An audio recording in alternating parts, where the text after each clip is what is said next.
The heavy, aggressive grinding of Kessler Logistics SUVs skidding to a halt outside the decaying Nevada shack made my wife's terrified breathing echo in the stifling dark of the subterranean vault. Bradley Hayes, the ruthless boss who had just fired me and left us to freeze in our car, sent his goons to ensure my grandfather's worthless property held no secrets.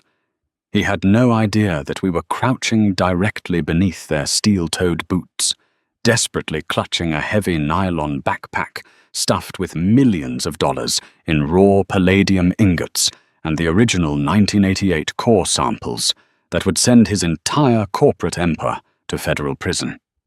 There is a specific kind of silence that hits you when your life falls apart. It isn't peaceful. It's a vacuum that sucks the air right out of your lungs. For my wife, Celine, and me, that silence arrived on a rainy Tuesday in late October. We lived in Denver, Colorado, scraping by to build a life that felt dangerously close to comfortable. I was a mid-level regional manager at Kessler Logistics, a massive supply chain conglomerate. I'd given them 6 years of 60-hour work weeks, missed anniversaries, and skipped vacations. We were finally breathing easy until Celine contracted a severe case of bacterial pneumonia that required a 2-week stay in the ICU. Even with our employer-sponsored insurance, the out-of-pocket maximums and out-of-network specialist fees buried us. Our $26,000 savings account, carefully built over 4 years of skipping dinners out and driving older cars, evaporated in 3 wire transfers to the billing department of St. Jude's Medical. We had to choose between paying the hospital so they wouldn't send us to collections or paying the rent. We chose the hospital, assuming we could our landlord. We were wrong.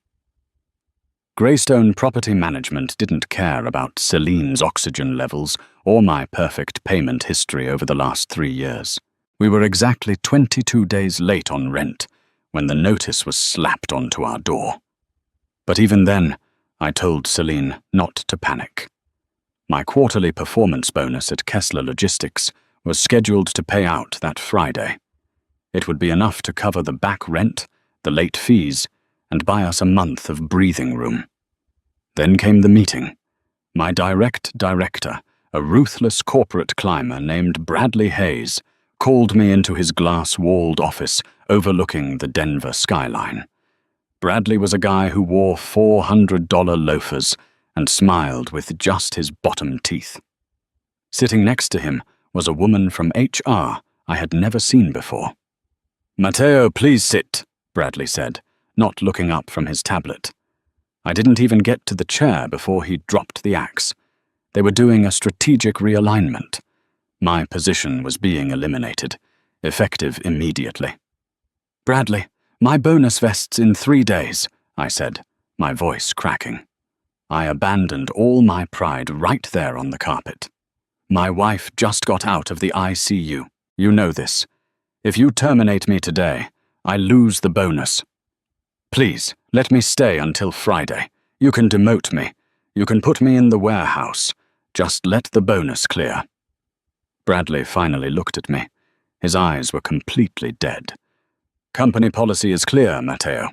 Terminations prior to the vesting date forfeit the incentive pay. It's out of my hands. Security will need your badge." I was escorted out of the building carrying a cardboard box of desk photos, standing in the cold Colorado rain, hyperventilating.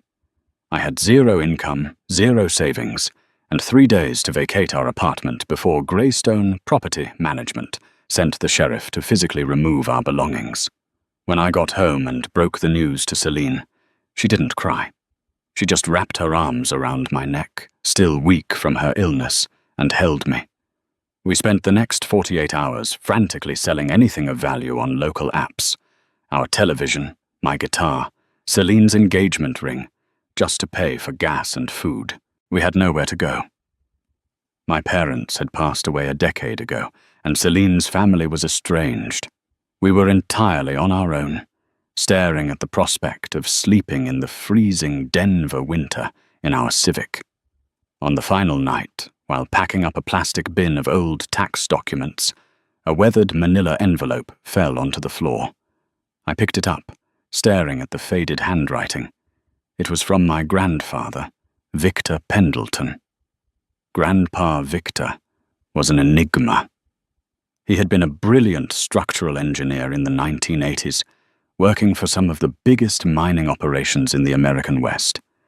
But in 1999, something snapped. He completely severed ties with society, bought a 5-acre plot of worthless dirt in Nye County, Nevada, and lived out his days in a tin-roofed shack. He died of a massive stroke 3 years ago. In his will, he left the plot of land to me.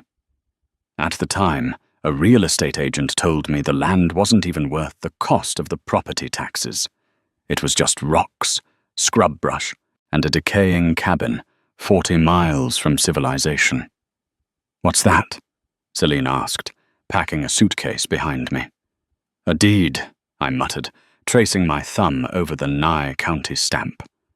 I looked up at her, feeling a desperate, insane idea taking root in my mind.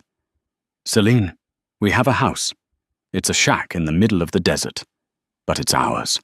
No landlord, no Bradley Hayes, no eviction notices."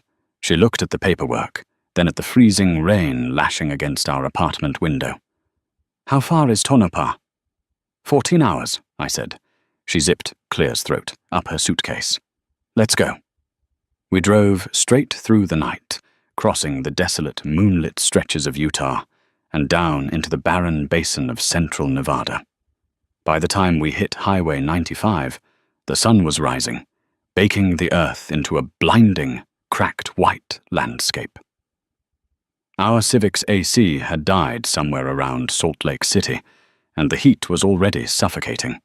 We followed a set of GPS coordinates Victor had written on the deed, turning off the pavement onto a rutted, bone-jarring dirt road that seemed to stretch into infinity. Dust plumed behind us like a smoke signal. Finally, we saw it. Calling it a shack felt overly generous. It was a rectangular structure made of sun-warped plywood wrapped in rusted corrugated iron. Half of the shingles on the roof were missing, and the front porch slumped toward the earth like a defeated animal. There were no power lines, no water main, just absolute crushing isolation. I turned off the ignition. The engine ticked as it cooled. Celine and I sat in silence, the reality of our fall from a high-rise corporate life to this desolate wasteland finally setting in. "Well," Celine said, forcing a brave smile that shattered my heart, "it has a lot of natural light." We spent the first 3 days just trying to make it habitable. We hauled out bags of hardened rat droppings, swept away decades of red dust, and patched the roof with heavy tarps we'd bought at a hardware store in Tonopah. We were living on canned beans, bottled water, and the terrifying knowledge that our remaining cash would only last another 3 weeks. On the 4th day, the wind picked up, a howling desert gale that rattled the tin walls so violently I thought the entire structure would collapse. Celine and I were huddled on our air mattress in the center of the main room when I noticed something odd. The wind was screaming outside, dragging sand against the walls. But inside the shack, a distinct, rhythmic whistling sound was coming from the far corner of the room. I stood up, grabbing my flashlight, and walked over to the corner. Sitting there was a massive cast-iron wood stove. It had to weigh 400 pounds, covered in a thick layer of orange rust. I knelt beside it. The whistling wasn't coming from the stovepipe. It was coming from underneath it. There was a draft, a cold draft, cutting through the sweltering 90-degree heat of the cabin. "Celine, come here," I called out. She walked over, crouching next to me. I held my hand near the floorboards directly beneath the stove's iron legs. "Do you feel that?" She reached out, Her eyes widened. "It's freezing. Air conditioning?" "No," I said, my heart starting to hammer against my ribs. Air flowing from a subterranean cavity. Grandpa Victor was a mining engineer. We spent the next 2 hours using a broken 2x4 as a lever, grunting and straining in the heat to inch the massive iron stove away from the corner. It shrieked against the wooden floorboards, finally clearing the space. Beneath where the stove had sat, the floorboards weren't nailed down. They were fitted together like a puzzle. I jammed the claw of my hammer into the seam and pried upward. The wood cracked, groaning in protest before popping loose. I tossed the plank aside. We both stared into the gap, completely stunned. It wasn't dirt. It was a solid plate of reinforced brushed steel bolted into a concrete foundation that we hadn't known existed. In the center of the steel plate was a heavy industrial turn wheel, and just above it, a small digital keypad recessed into the metal. "Matteo," Celine whispered, gripping my arm. "What on earth did your grandfather build out here?" I dropped to my knees, wiping the dust off the keypad. It was dead, completely unresponsive. But there were 2 small metal nodes beneath the number pad, external battery jumper contacts, the kind used on heavy-duty electronic safes. "Get my jumper cables from the trunk," I said. While Celine ran out to the car, I bolted up and started tearing through a stack of old leather-bound ledgers I had found on a shelf the day before. Initially, I thought they were just the ramblings of an old man losing his mind. They were filled with complex structural equations, dates spanning from 1985 to 1998, and repeated furious mentions of one specific name, Kessler. Wait. Kessler.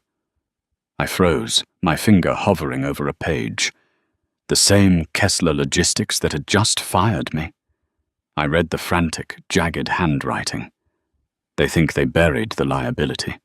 They think the Tonopah geological reports were incinerated. Bradley's father made sure of it. But I kept the core samples. I kept the manifests. The vault is secure. The combination is the day the lies began.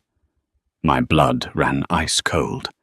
Bradley's father, Bradley Hayes, the man who had looked me in the eye and fired me with 0 remorse. His father, Richard Hayes, had been the CEO of Kessler in the late 90s. Celine burst back through the door, cables in hand. We drove the Civic right up to the front door of the shack. I connected the red and black clamps to our car battery, running the lines through the open door and touching them to the small metal nodes on the vault keypad. The pad instantly beeped to life, glowing a harsh neon green in the dim shack. Enter passcode. "What's the code?" Celine asked, breathless. "He said it was the day the lies began," I muttered, flipping frantically through the ledger. I scanned the dates. 1998. He sued them in 1998. The lawsuit was dismissed in federal court on the 14th of October, 1998. I reached out, my hand trembling violently. I punched in the numbers. The light flashed red. Error. "Damn it!" I hissed. I looked at the ledger again. I flipped to the very back page. There was a single string of numbers, circled in thick black ink. It wasn't a date. It was a geographic coordinate followed by a 6-digit string. 04298. The 19th of April, 1988. I said out loud, the day of the Tonopah mine collapse. The one Kessler swore was an unavoidable seismic event. I typed the numbers. 042988. The keypad beeped twice. The light turned blindingly green. A loud mechanical clack echoed from deep within the concrete floor, followed by the hiss of pressurized air equalizing. The heavy steel wheel in the center of the hatch slowly turned on its own, unlocking the locking pins. I grabbed the wheel with both hands and pulled upward with all my strength. The steel hatch, easily weighing 100 pounds, swung open on perfectly oiled hinges. A blast of frigid, stale air hit us in the face. I clicked on my high-lumen flashlight and aimed the beam down into the darkness. It didn't illuminate a small root cellar. The beam traveled down a reinforced concrete shaft, catching the rungs of a steel ladder. At the bottom, about 30 feet down, the light hit a sprawling metallic floor. It wasn't just a bunker. It was a subterranean facility. Celine and I looked at each other. The eviction, the poverty, and the despair of the last week momentarily vanishing, replaced by sheer unadulterated awe. "I'm going down," I said, clipping the flashlight to my belt. "I'm right behind you," she replied, her voice steady. As my boots hit the bottom of the concrete shaft, my flashlight swept across the massive room, revealing what Victor Pendleton had spent the last 20 years of his life guarding, and exactly how we were going to tear Kessler Logistics to the ground. Dust coated my throat with every breath as I descended the rusted steel rungs. The air down here was heavy, carrying the distinct metallic tang of oxidized copper and the damp, earthy scent of a deep cave. 30 feet down, my boots hit a solid concrete floor. Celine climbed down right behind me, her breathing slightly raspy in the cold, still air. I swept my flashlight across the space. It wasn't a mere cellar. It was a reinforced bunker, roughly 40 feet by 40 feet, held up by thick steel I-beams. Along the far wall sat an old diesel generator hooked to an industrial ventilation unit. Following a thick black cable from the generator, I found a heavy breaker panel. I grabbed the main switch, holding my breath, and shoved it upward. With a sluggish, groaning hum, the generator choked to life. A row of caged fluorescent bulbs flickered across the ceiling, washing the bunker in harsh, pale light. Celine let out a slow exhale, walking past me. "Matteo, look at this." The left side of the room was entirely consumed by rows of heavy olive-drab filing cabinets, the kind you would see in a military surplus warehouse.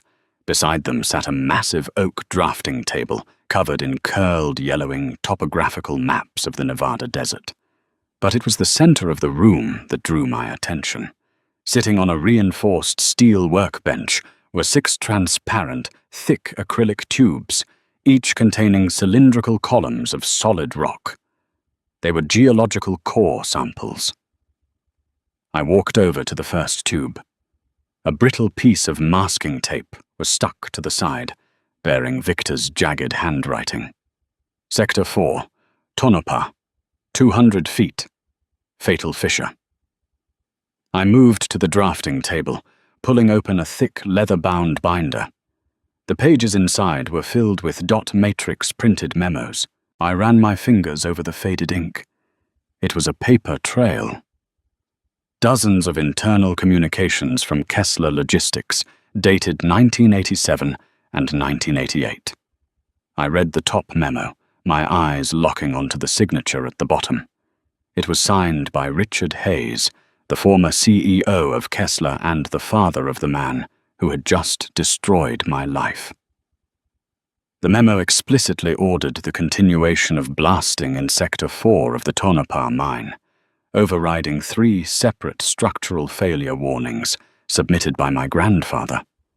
They knew the rock ceiling was fractured. They knew it was going to collapse.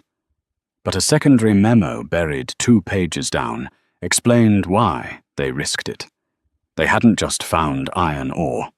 They had struck a massive, undocumented, off-the-books vein of raw palladium, a rare earth metal worth exponentially more than the iron they were licensed to mine. Kessler was illegally detonating charges to extract the palladium without reporting it to federal regulators. When the mine inevitably collapsed on the 19th of April, 1988, killing 4 miners, Kessler bribed the local inspectors, blamed a seismic event, and sealed the shaft. Victor knew. He had the physical core samples proving the explosive damage, and he had the memos. "They ruined him," Celine whispered, reading over my shoulder. "They blacklisted him from the engineering community so no one would believe him, and he spent the rest of his life building a vault to protect the evidence," I said, feeling a knot of pure, unadulterated anger tightening in my chest. "Wait," Celine said, pointing to the darkest corner of the room, past the filing cabinets. "What are those?" Sitting on wooden shipping pallets were 4 heavy-duty military-grade canvas duffel bags. They were stained with old grease and sealed with heavy brass padlocks.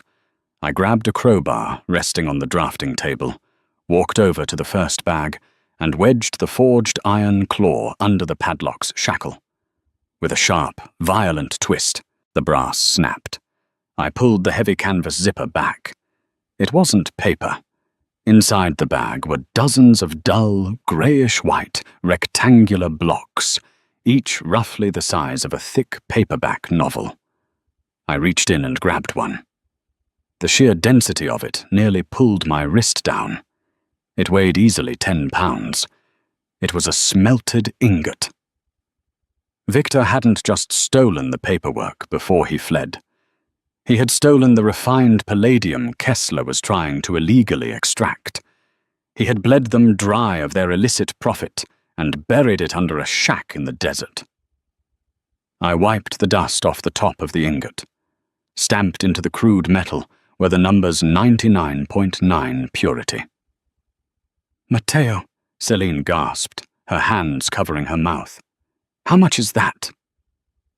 "Palladium is trading at roughly $1,000 an ounce right now," I muttered, doing the math in my head. My heart hammered against my ribs.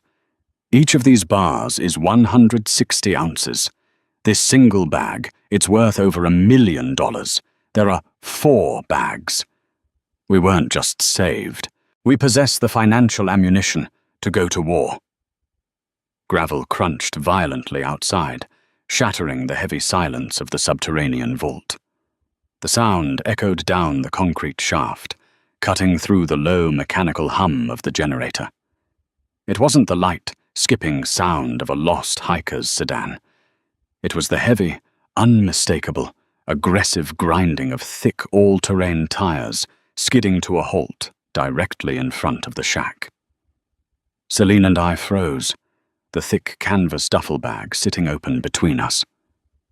We were 40 miles from a paved road, surrounded by thousands of acres of absolutely nothing.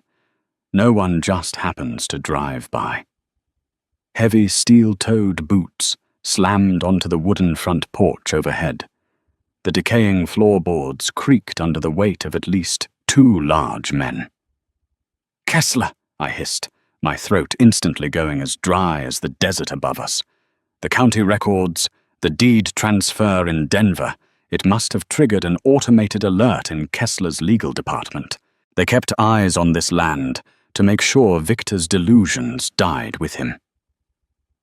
"Matteo, we need to close the hatch," Celine whispered, pure panic creeping into her voice as her eyes darted toward the steel ladder. "There's no time," I said, my hands moving on pure adrenaline. I grabbed my faded nylon backpack. I snatched 2 of the raw palladium ingots, each weighing a massive 10 pounds, and shoved them into the main compartment. The nylon screamed, straining under the brutal weight.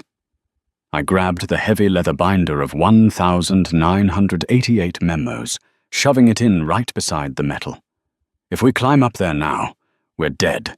If they see the hatch open, they'll trap us down here. Dust filtered down the main concrete shaft like a morbid hourglass, sprinkling onto our shoulders. Someone was inside the shack. "Stove's been moved," a deep, gravelly voice echoed down the shaft, distorted but unmistakably hostile. "Turn the heavy flashlights on. Check the floorboards. Hayes said there might be a sublevel." I looked wildly around the bunker, my flashlight beam slicing through the pale, dusty air. The ladder was a death trap, but at the far end of the room, tucked behind the massive diesel generator, I spotted a secondary air intake duct. It wasn't a standard, flimsy tin pipe. It was a 24-inch square concrete tunnel covered by a heavy, rusted iron grate. Victor, brilliant and paranoid, had built a fail-safe. "Here," I mouthed to Celine, pointing frantically to the grate. I grabbed the heavy forged iron crowbar from the drafting table and wedged its claw beneath the edge of the iron grate. I strained, the muscles in my arms burning, teeth gritted in the cold air.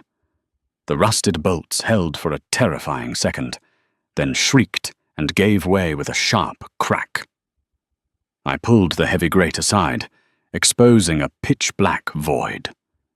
The tunnel smelled intensely of dry rot, alkaline dust, and decades of undisturbed rat nests.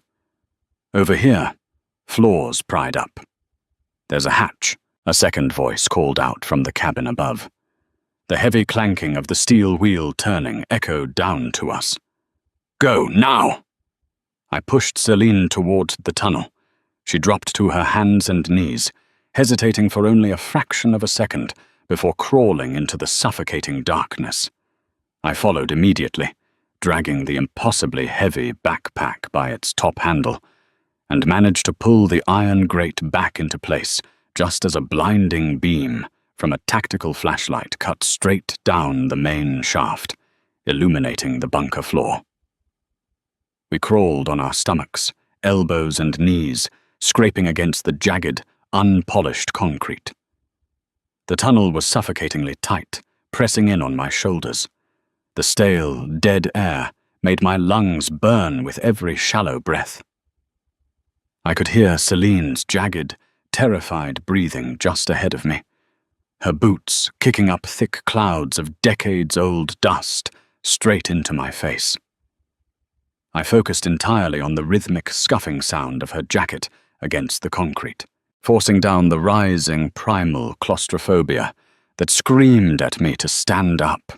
"Well, well, well," the first voice echoed into the tunnel behind us, bouncing off the concrete. "Call Bradley Hayes. Tell him the crazy old man actually had a basement, and tell him someone just fired up the generator." We crawled for what felt like meals, though it was likely only 100 yards. Every time I dragged the heavy backpack forward, the palladium ingots clanked dully against each other, a sound I prayed the men in the bunker couldn't hear. Finally, the tunnel began to angle sharply upward, ending at a slanted heavy wooden hatch blocked by an accumulation of dead tumbleweeds and packed dirt. Celine pushed against the wood. It groaned, shedding a heavy layer of dry dirt directly onto her face, but it didn't budge. "Push!" I whispered fiercely, pressing my shoulder against her legs to give her leverage. With a final desperate heave, the wooden hatch flipped backward. Blinding, searing Nevada sunlight poured into the tunnel. We scrambled out into the brutal heat, gasping for fresh air, and immediately collapsed behind a massive, wind-carved sandstone outcropping. I pressed my back against the burning rock, trying to slow my heart rate, and peeked around the jagged edge. A black, dust-coated Ford Expedition was parked practically bumper to bumper with our beat-up Honda Civic. Both front doors of the SUV were wide open. The two men were entirely down in the bunker, leaving their vehicle unattended. "Run," I whispered, grabbing her hand. We sprinted across the unforgiving scrub brush, our boots sliding on loose shale and sharp rocks. We didn't try to be quiet. We just tried to be fast. I threw the ridiculously heavy backpack into the back seat of the Civic, the suspension groaning as the weight hit the upholstery. I dove into the driver's seat, shoved the key into the ignition, and cranked it. The engine sputtered, whining pitifully in the extreme heat. "Come on. Come on," Celine begged, looking back at the shack. I pumped the gas pedal. The engine roared to life. I threw the transmission into reverse, the front tires spinning wildly in the loose desert dirt, kicking up a massive rooster tail of dust. I slammed the shifter into drive and floored it. The Civic fish-tailed violently before catching traction, rocketing down the rutted dirt road. We didn't speak, and we didn't look back until the shack was swallowed by the heat mirages, and we finally hit the smooth black asphalt of Highway 95. 2 days later, we walked into the polished, mahogany-lined office of Martin G. Valerius in Reno. Martin was a former federal prosecutor turned private corporate litigator, a bulldog of a man who specialized in high-stakes corporate malfeasance. We must have looked insane, sunburned, bruised, still wearing our dust-caked clothes from the desert. I didn't say a word. I just hoisted the heavy nylon backpack onto his immaculate glass desk and unzipped it. The solid, terrifying thud of the 2 raw palladium bars hitting the glass, followed by the dropping of the 1,988 signed classified Kessler memos, silenced whatever polite greeting he was about to offer. Martin spent 4 agonizing hours verifying the documents, checking the statutory limitations, and having a discreet associate test the metal. When he finally looked up at us, his eyes were practically glowing with predatory excitement. "Matteo," Martin said, adjusting his tortoiseshell glasses, his voice deadly serious, "you don't just have a wrongful termination lawsuit. You have the loaded gun that will execute Kessler Logistics on a federal level. I'm calling the SEC, the EPA, and the director of the FBI." The collapse of Kessler Logistics was swifter and more merciless than I could have ever imagined. Once the FBI raided their Denver headquarters at dawn, armed with Victor's detailed blueprints, the core samples, and the undeniable paper trail of the illegal palladium mining that cost 4 men their lives. The company's stock plummeted by 80% in 3 days. The media descended like vultures. Bradley Hayes was arrested at his exclusive country club on the following Tuesday. I watched the live news broadcast from a penthouse hotel suite in Reno, eating room service steak with Celine. Seeing Bradley, the arrogant, untouchable man who had coldly stripped away my livelihood, cancelled our health insurance, and threw us to the wolves while my wife was sick, being aggressively shoved into the back of a federal vehicle in handcuffs, was incredible. He was stripped of his tailored suit, his $400 loafers, and his arrogant smirk. The satisfaction was so deep, so profound, it settled right into my bones and finally let me breathe. We sold the palladium through a highly secure private metals broker that Martin arranged, netting just over $6 million after all capital gains taxes and exorbitant legal fees were paid. We bought a quiet, sprawling piece of forested land in the Pacific Northwest, far from the toxic corporate rat race of Denver and the barren, sun-scorched deserts of Nevada. But I never sold that point-acre plot of worthless dirt. It still sits out there in the Nye County dust, guarding an empty, echoing concrete vault.